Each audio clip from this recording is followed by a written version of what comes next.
একদম 380, একদম 380।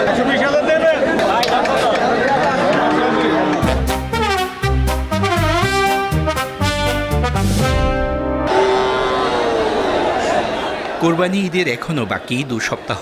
হাটে মিলছে কোরবানির নানা আকারের পশু। চাঁদপুর সদরের সফরমালীর পশুর হাট, যেখানে এখন থেকেই জমজমাট পশুর এই হাট। দাম কত? ক্রেতা এবং বিক্রেতার হাট ডাকে সরগরম এই পশুর হাট। কারো চাহিদা ছোট, আবার কারো চাহিদা বড় আকারের পশু। এই নিয়ে দুই পক্ষের দর কষাকষি।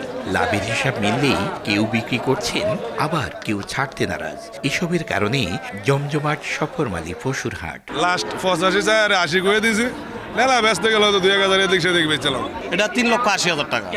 সবচেয়ে বড় করে এটা বাজার আজকে বাজারের কাস্টমার যা চায় তাই আমাকে বিক্রি করতে হয়। গ্রামে হাইটা অনেক কষ্ট করে গরু কিনতে হয়। আমি 1,25,000 চাইছি, আমি 15,000 টাকা হইলে আমার গরু বিক্রি করবো। 65-66 মধ্যে দিত না, এর উপরে যাইতে হবে। উনি 1,20,000 চাইলে কি আমার তো বাজার থাকতে হবে 1,20,000। আমরা 92 বলছি, 92 হইলে আমরা নিয়ে যাবো। গত বছরের চেয়ে এবার একটু বেশি মনে হচ্ছে। দাম ওরা ছাড়তেছে না। বাজার খুবই ভালো, ক্রেতা বিক্রিটা দুটোটাই হচ্ছে বিক্রি।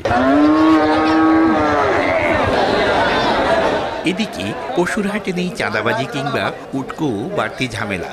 তাই সফরমালী হাটের সুনাম ছড়িয়েছে চারদিকে। অন্যদিকে কোরবানির জন্য স্বাস্থ্যসম্মত পশু হাটে বিক্রি হয় কিনা তার জন্য প্রাণী সম্পদ বিভাগে রয়েছে নজরদারি, জানালেন সংশ্লিষ্ট কর্মকর্তা। এখানে কোনো চাঁদাবাজি নেই, কোনো হুমকি ধামকি নেই, ঠিক আছে?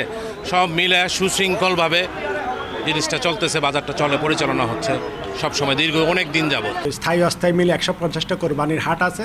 আমরা ওখানে ভেটেনারি মেডিকেল থাকবে, টিম থেকে তারা পরিদর্শন করবে এবং যাতে আমরা রোগমুক্ত গবাদি পশু মানুষেরকে দিতে পারি, এই জন্য আমরা সর্বদা সচেষ্ট আছি।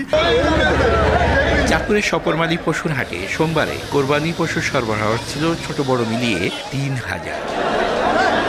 জমজমাট হয়ে উঠেছে চাঁদপুরের সবচেয়ে বড় পশুর হাট সফরমালী বাজার। ফারুক আহমদ, সময় সংবাদ, চাঁদপুর।